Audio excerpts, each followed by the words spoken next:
At this point in your career, you've done everything. But, I mean, this has been quite the roller coaster over the last couple of days, right? What's it been like for you? Oh, my goodness. Yeah, you say we've been here a minute or two. I was listening to Brandon talk, and he made me feel so old. So I've been watching this guy since, man, I have been doing it for a minute. But, yeah, shoot, about 12, 13 hours ago, I got word that Phil is out. Oh, 2 days ago, I got word Phil was out. About 12, 13 hours ago, I got word that Brandon's in. And before Phil, it was Ian.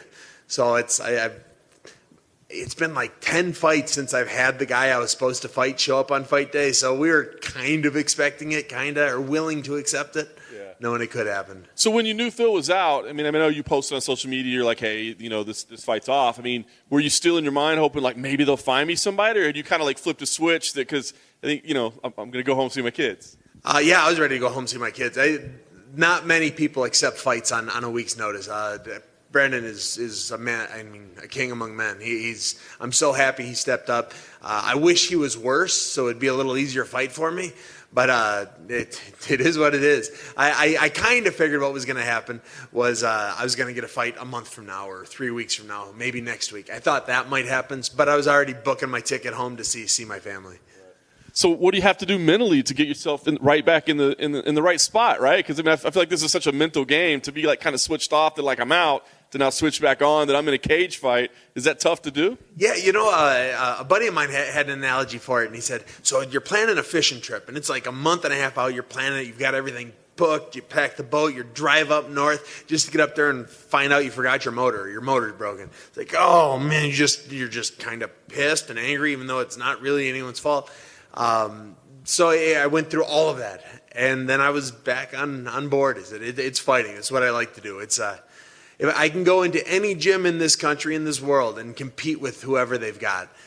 So this is going to be a paid sparring session. I'm going to go out there and get paid to do what I love doing.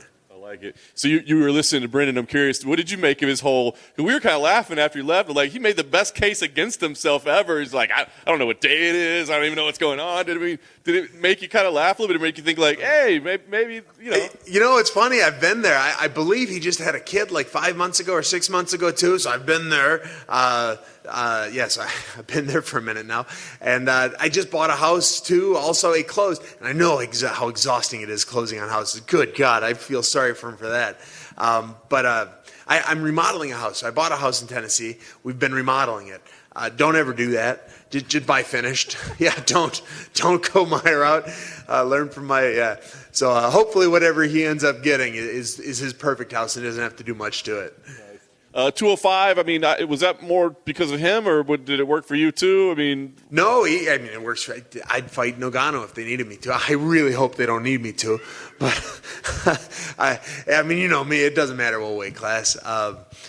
So they called and said, hey, Brandon will take it, but at 205. And so, all right, I'll cut less weight this time. Obviously you said this is what you love to do, right? But you've expressed some frustration over some of your fights with judging, and the last one was kind of a weird one. Has any of that love waned a little bit? Like, is there any frustration or hatred towards the sport?